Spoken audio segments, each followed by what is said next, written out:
The gunshot echoed through the saloon, and everyone turned to see the most beautiful woman in Wyoming Territory standing over the body of the richest man in town, a smoking derringer in her trembling hand.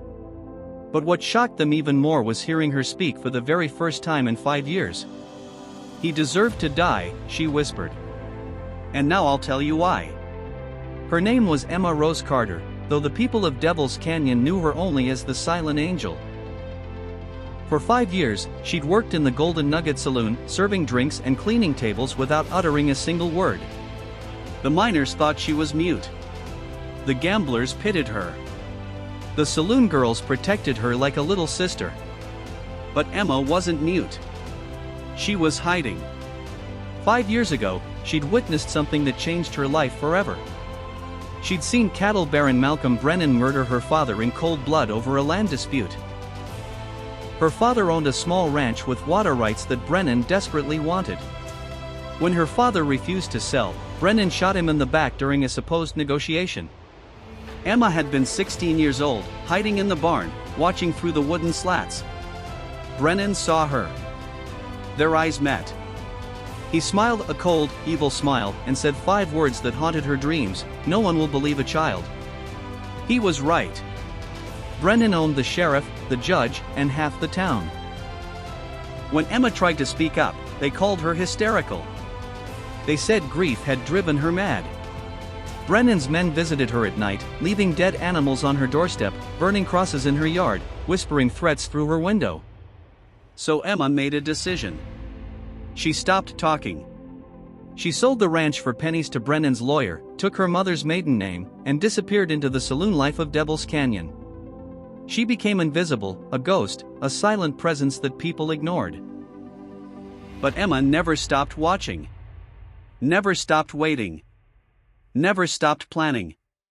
For 5 years, she studied Brennan. She learned his routines, his secrets, his sins. She discovered he'd murdered 3 other ranchers the same way. She found out he was smuggling stolen cattle across state lines.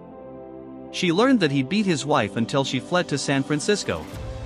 She documented everything in a journal hidden beneath her floorboards. And tonight, Malcolm Brennan had finally made his fatal mistake. He'd gotten drunk at the Golden Nugget and started bragging. Started talking about how easy it was to kill a man and get away with it. Started laughing about that fool Carter who thought he could stand up to Malcolm Brennan. Started describing exactly how he'd shot Emma's father in the back. Emma had listened from behind the bar, her heart pounding, her hands shaking. This was it. This was her moment. Every customer in the saloon had heard his confession. 20 witnesses. Even the corrupt sheriff couldn't ignore 20 witnesses.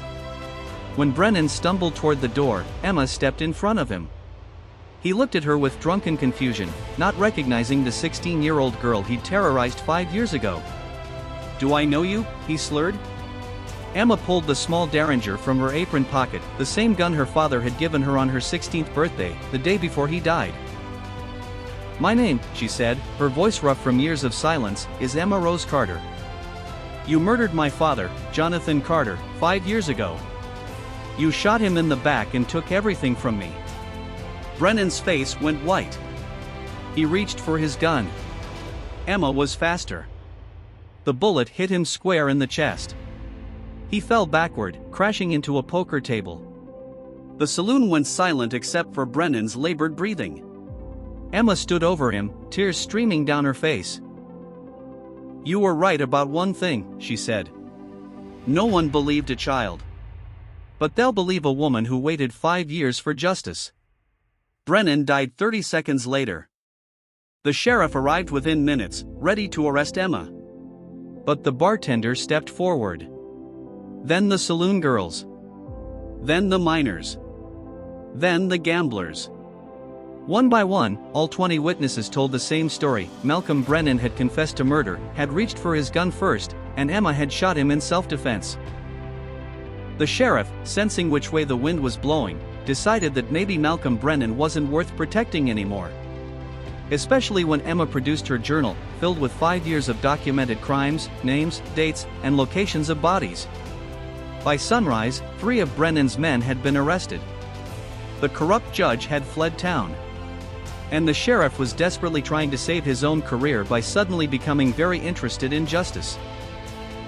Emma Rose Carter walked out of the Golden Nugget Saloon as the sun rose over Devil's Canyon. She'd spent 5 years in silence, 5 years planning, 5 years waiting for the perfect moment. And in the end, her silence had been louder than any scream. The town would talk about the silent angel for decades. Some said she stayed in Devil's Canyon and became a respected businesswoman. Others claimed she rode west and started a new life under a new name.